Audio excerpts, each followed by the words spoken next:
Hello everyone, আসসালামু আলাইকুম। আমরা এখন আছি নিউ মার্কেটে। এখন আমরা রিক্সাতে যাবো সদরঘাটে, কারণ নিউ মার্কেট আমরা সকাল সকাল চলে এসেছি। এখন নিউ মার্কেট বন্ধ এখন। আমরা এখন যাবো সদরঘাটে, বুঝছেন? সবাই আমার লোক থাকেন, একবারে সদরঘাটে নিয়ে আমরা সবাই দেখা করবো। হ্যাঁ, ওই সামনে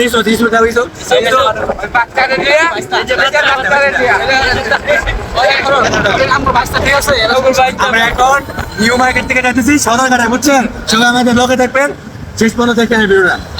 নিউ মার্কেট থেকে সদরঘাট যাওয়ার সময় হঠাৎ জ্যাম বেঁধে গেলো।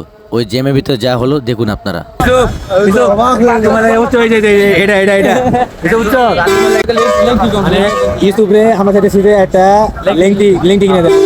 অনেক গরিব মানুষ দুদিন না খায় আছে। আমাদের একই কথা, বলে লেংটি কিনে অবশেষে আমরা সদরঘাট এসে পৌঁছালাম। আসতে করে জানেন, আমরা এখন আছে লঞ্চ ঘাটে,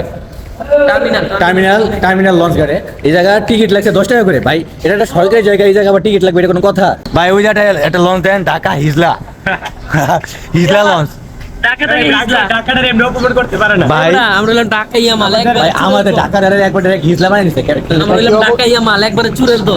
সদরঘাটে ঢোকার সময় যে ব্রিজটা দেখলাম, ব্রিজটা খুবই সুন্দর ছিল, মোটামুটি চলে। তবে তারা যে 10 টাকার টিকিট রাখছে সে অনুযায়ী আসলে ব্রিজটা ওরকম ভাবে হয় নাই। ইয়াসিন, অনেকদিন পরে এই জায়গা, হ্যাঁ অনেকদিন পরে আমরা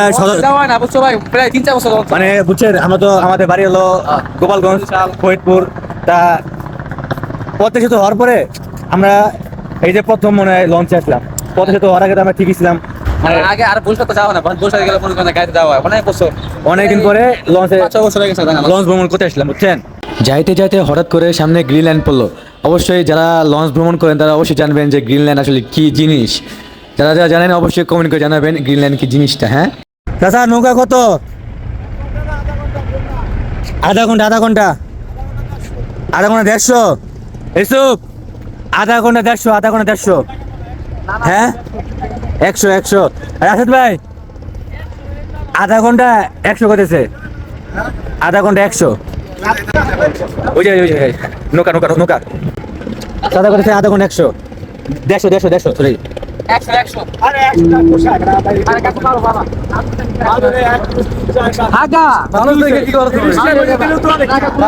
100 রাখো দাদা। ওরে চাচা রে, বকশিস এলা আল্লাহ নবীজি। এবারে আমার তো ভয় লাগতেছে, আমি নামবো কেমনে?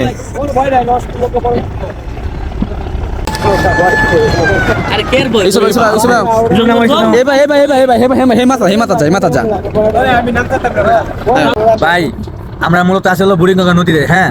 আর এই জায়গা আমাদের যে হুজুর সাহেব আছে, তিনি পদ্মা সেতু দেখে ফেলেছে। এই বুড়িগঙ্গার ভিতরে তিনি ওই যে দেখতেছেন, ওই যে পদ্মা সেতু, বুড়িগঙ্গায় সে পদ্মা সেতু দেখতে পাচ্ছে। তা এটা একটা কুদরতি বিষয়, কারণ সে হলো হুজুর মানুষ। তার ভিতরে একটা অন্যরকম কুদরত আল্লাহ দিছে, হ্যাঁ। যার কারণে সে বুড়িগঙ্গা নদীতে হ্যাঁ মনে করেন যে পদ্মা সেতু খেলছে। এটা ভাই একমাত্র মারুফ, এটা কি নীলা খেলে না? আমি তো যদিও সে হুজুর মাসে 5,000 টাকা বেতন পায়, তাও তার যে একটা অভিজ্ঞতা দেখে কয়ে ভালো না। কারণ এটা বুড়িগঙ্গা নদীতে, সেদিকে বলতেছে এটা পদ্মা সেতু। ভাই এই মারো, আমরা তো সবাই সাঁতার পারি, ইসু পারে না। এই যে মনে কথা কইছো,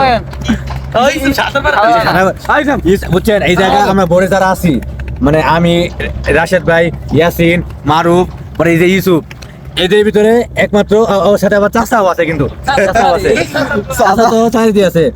শুধু একমাত্র ইউসুফ হলো সাঁতার পারে না, ইউসুফ একমাত্র সাঁতার পারে না। ভাই বুড়িগঙ্গা নদীতে লবণ ধরা পড়ছে, লবণ। আপনারা কেউ যদি চান এই জায়গাতে লবণ নিতে পারেন একবারে বিনামূল্যে, লবণ। কি কোন চাচা, একবার বিনামূল্যে না? মিথ্যা কথা বলছে বলে কিছু করা ভাই, হোমানিক দি লবণ, হোমানে লবণ, হ্যাঁ লবণ দেয় হইলো সমুদ্রের তলে, লবণ পানার কাকু বুড়িগঙ্গায় কি ইলিশ আছে? ভাই তুমি কি বুড়িগঙ্গার ইলিশ খাবা? বুড়িগঙ্গার ইলিশ বাবা, এখানে বলে খালি হোল মাছ আছে। শিখ ঠিক আছে না বলা, তুমি এটা ভুল করে তেলাপিয়া হইবা। তেলাপিয়া পাইবা পরে তোমার এই যে পাঙ্গাস মাছ পাইবা এই যে আমার বাইসটা এক হইতাছে কই বলে আমরা বলি পদ্ম নদী কত তো নদী নেই বুড়িগঙ্গা ক্যামেরা আমাকে দাও হাই হুজুরে বুঝছেন বুড়িগঙ্গা এসে কই কি যায় পড়তে আইছি তাহলে বুঝে নাই কত বড় ব্যাগ কত বড় ব্যাগ সেটা আমরা বলে ব্যাগটা দেশ নাকি এই যে আমাকে রাশেদ ভাই সে আমাকে মূল তুলে লয়েছে বুঝছেন পুরো ক্রেডিটটা পুরো ফুল তার পানির কালারটা পুরো ইসুবের মনের মতো